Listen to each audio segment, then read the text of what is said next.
athletes, Carly Wenzel and Mackenzie Nelson, in the room. Coach Duffy, can you start it off with an opening statement? First and foremost, this was a special weekend for us, celebrating the 50th anniversary of women's basketball here at VT. It really feels like I've heard it was maybe 55 years, but just to have our alums in the building and decades of people who have kind of paved the way for us was really special. We got to engage with them and tell some old stories. We had some former coaches in the building, and with them and the rest of our crowd, it was just a great environment. To speak on our team, I'm just extremely proud and grateful for the grit and effort they showed tonight. Hard-nosed, physical game. I thought they were just relentless with staying in the moment, fighting for each other, fixing things as we went. Just overall, just love the grit of this team today. From the floor to questions, Thomas Hughes. Carly, you set the program record for most free throw attempts. Got to the line for 20 free throw attempts. What did you like about how you were able to get to the rim and draw fouls? I love that I was able to keep my poise and take the hits, but I'm not happy with my percentage. But that's all mental. It's something you can't really just lean on and focus on too much. I'll make them next game.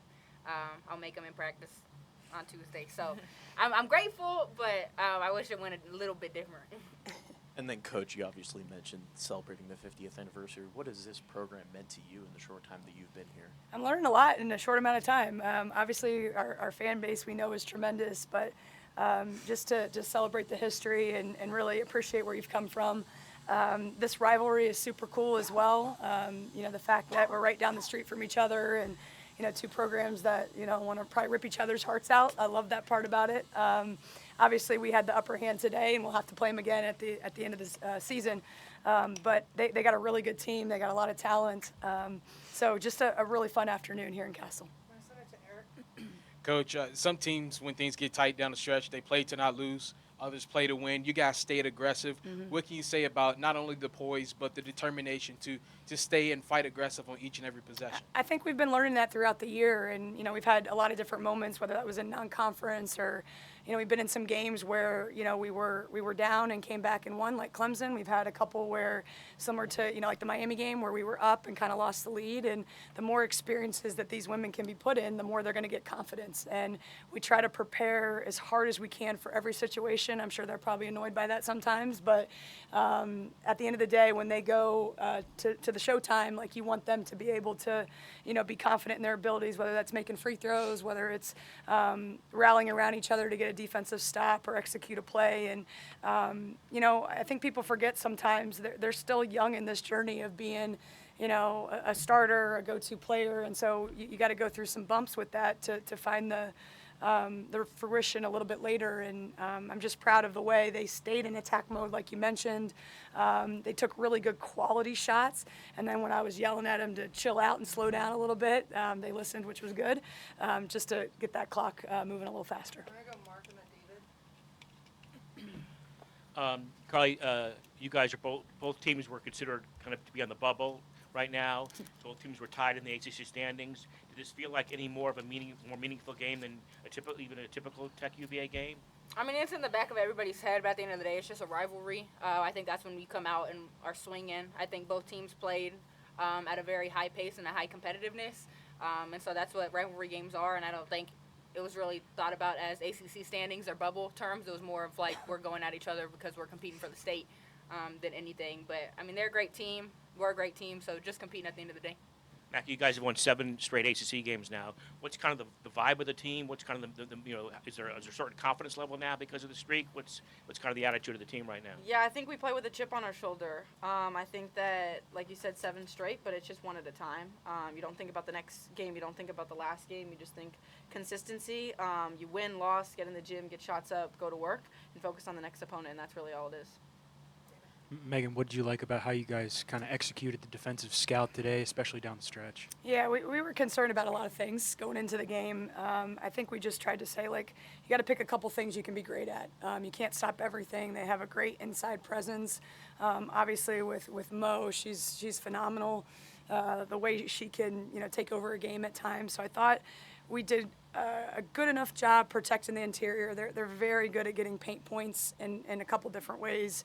I thought that was the grit I'm talking about when we sustained some of those punches and, some of those downhill attacks. And then you also have to be, on high alert with Johnson and the way she can get hot. And that was a collective guard group, chasing her off screens. And that was the grit of even when Kale and Anaya came in.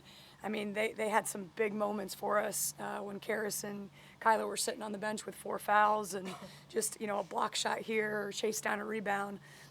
Those little things add up either, on your side or against you. And fortunately for us down the stretch, especially in the fourth quarter, they were in our favor. Mackie, Karis finally got going in the second half, and she hit that 3 off your pass with like a minute to go to put you guys up double digits. What did you see from her? I mean, what do you tell her? Yeah. Is it kind of just one of those things where it's like they're going to fall eventually, and then they do? Yeah. Now, I've known Karis for a while. I could see when she gets in her head and a couple missed shots. Today led her to that, and we said at halftime, shoot the ball, we're going to get you the ball, knock it down. So they must have messed up on defense because she got a wide open 3, and that's all it took, and then she knocked down a couple after. But Carly and her have such a big role, so just all of us instilling confidence in them, no matter ups, downs, whatever it is, just letting them know we have their back is a huge part of this game. We're going to go Thomas, then Eric. Coach, you've mentioned the stat assist to made basket to me before. Virginia ended with just 5 assists on 21 buckets. Mm-hmm. What did you like about how you were able to keep the majority of their buckets unassisted? Yeah, I mean, that's why I like their team because they had that assist per made basket and they share and move the ball. I thought both sides, the way the game was kind of going, it ultimately, when you know each other a little, pretty well, that, some of your normal stuff maybe doesn't work and you have to go make plays. And that kind of led to maybe a little bit more one-on-one by, both teams. And, I think this was it's interesting looking at some of the stats. Maybe it wasn't the regular, kind of statistics you're used to seeing because the most important thing is trying to figure out how to get a win. No matter if you miss a couple free throws or you miss a shot, it's like that's the grit that you got to figure out. Despite if you're 0 for from the field or you miss a free throw, you just got to find a way to get a stop or get a quick bucket. And that's what it felt like to me a little bit in this game with just flow. We'll just go final question with Eric.